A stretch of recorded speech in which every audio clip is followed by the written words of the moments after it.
Looking to buy a home but not sure where to start? Start with Homestart. That's right. We're joined with CEO of Homestart, Andrew. Mate, such a pleasure to have you back in the studio. How you going? Fantastic. Always great to be back here with you guys. Andrew, we love having you in here. And, you know, being the age me and Tom are at, we're hearing so much buzz around of people wanting to get into the housing market. And it is a little bit confusing. So we do want you to come in. We've got a few questions for you.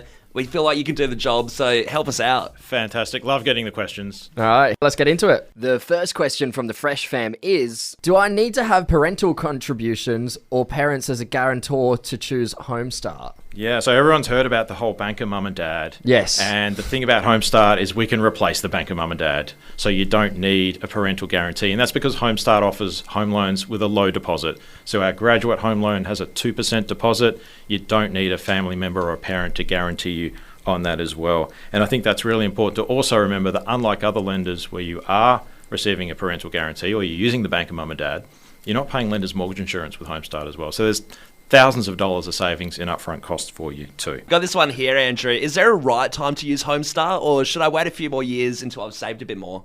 Yeah, a lot of people ask that sort of question. When's the right time to buy a home? And it's a really personal question. Some people think about it in terms of an investment proposition, but I think from my perspective, the really important thing to remember is you're buying a home.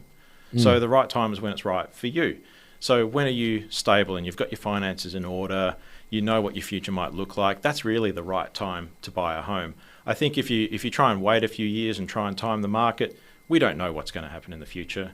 So it's really important to understand your own situation, talk to one of our lenders, get onto our website at homestart.com.au and just see if there's more information that you need. And our team are always really happy to help you through that process.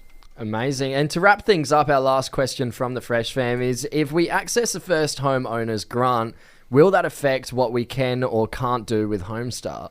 Yeah, so the first homeowner's grant is available if you're building a new home. There are some T's and C's. There is some fine print attached to that. Yep. But it can reduce the amount that you need to contribute to buying your new home.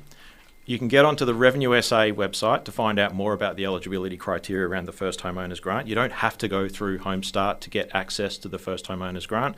But if you do, we can include the grant in our calculations. We can handle the paperwork for you as well, so take some of that workload off you. And just remember, you can't use it if you're buying an established property. But there are some other things out there for first home buyers as well. The government announced last year a stamp duty exemption for people building a new home as well if they're first home buyers. Okay. So that's something else that you can access, and you can talk to Homestart to get more information on that too if you need to. We'll absolutely be sure to check out the Homestart website. And Andrew, always a pleasure to have you in the studio, the CEO of Homestart. Head to homestart.com.au if you are looking at buying your first home, or you can head to fresh927.com.au if you have any questions for the CEO of Homestart. Andrew, what a pleasure. Thanks, mate. Great. Cheers. Thanks, guys.